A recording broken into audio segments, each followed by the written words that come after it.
Estamos há aproximadamente um ano da eleição presidencial de 2022 e eu fui atrás do um ano antes da eleição presidencial de 2018. Peguei o Datafolha quando ele fez uma pesquisa aproximadamente em setembro de 2017, ou seja, aproximadamente um ano antes do primeiro turno de 2018, e fui ver como é que estava o cenário eleitoral naquela época. E o cenário mais provável naquela época era o que o Lula não saísse candidato.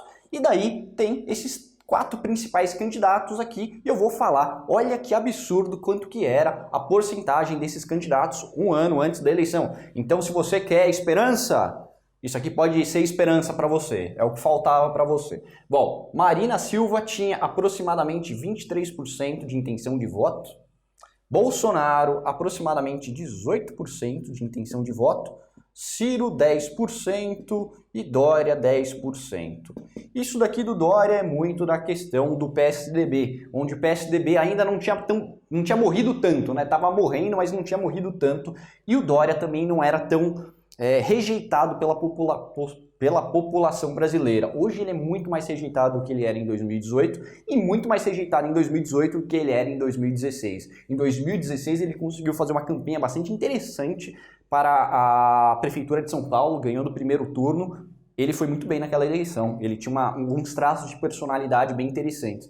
Ele era bastante combativo e não era tão consenso de que ele era uma pessoa falsa e meio nojentinha. Então ele conseguiu ir muito bem em 2016, 2018 muita gente já entendeu quem ele era e hoje o pessoal já sabe muito mais quem ele é. Beleza? Então, que engraçado, a Marina Silva estava em primeiro lugar no cenário sem Lula. Bolsonaro já estava forte, já tinha aproximadamente 18%, Ciro com 10% e o Dória com 10%. Então, você vê que quando você tira o Ciro da jogada, desculpa, o Lula da jogada, tanto a Marina quanto o Ciro conseguem uma certa quantidade de voto. Aqui eu acho que eles colocaram o Haddad, eu não lembro, mas eu acho que era o Haddad, eu acho que tinha 3%, porque as pessoas ainda não entendiam que o candidato Haddad era o candidato do Lula. Então, muita gente ainda ia naquele recall de que a Marina Silva era a candidata ideal e muita gente que gosta do PT provavelmente apoiava a Marina Silva. Na hora que o Lula começa a apoiar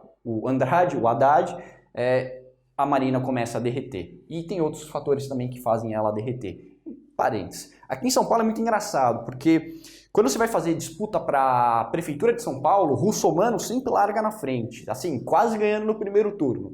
Ele nunca foi pro segundo turno, se não me engano. É bizarro. Ele tem tipo 40% de intenção de voto, daí depois ele derrete até 10%, às vezes até menos que isso. Russomano é um cara muito engraçado aqui em São Paulo. Beleza? Agora, no cenário com Lula, olha o que estava um ano antes da eleição de 2018. O Lula tinha aproximadamente 35% dos votos de intenção, Bolsonaro 17%, Marina, deixa eu olhar minha colinha aqui, aproximadamente 13%, o Alckmin tinha 8% e o Ciro Gomes tinha 4%. Olha só que dificuldade o Ciro Gomes tem quando o Lula entra na jogada. Quando o Lula ou o PT entra na jogada, o Ciro Gomes toma uma tungada muito forte.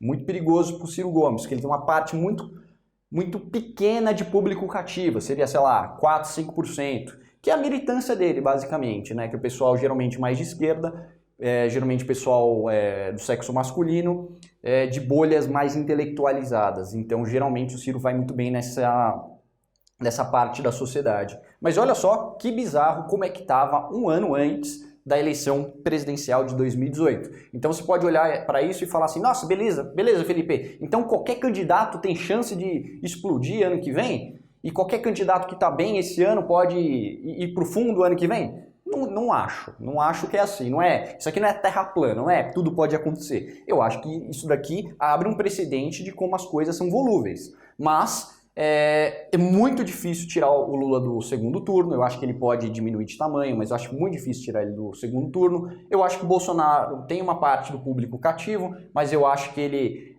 consegue não ir para o segundo turno se tiver uma terceira via bastante válida, que hoje em dia a gente fala principalmente no Moro, que eu acho que é o principal candidato hoje, e o Ciro Gomes, que eu acho que está perdendo a chance dele. Ele poderia roubar esse protagonismo do Moro, mas demorou tanto que agora eu acho que é Moro, não tem muito o que fazer.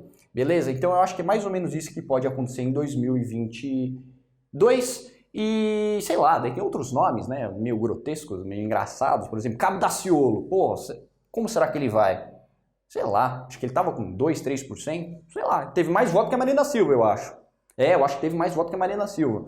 Então, as coisas mudam, beleza? Então esse aqui foi um vídeo só de recapitulação, vou colocar o link do Datafolha, que eu acho que é a mais confiável das grandes pesquisas eleitorais, um ano antes da eleição de 2018. É isso aí, um abraço, tchau, tchau.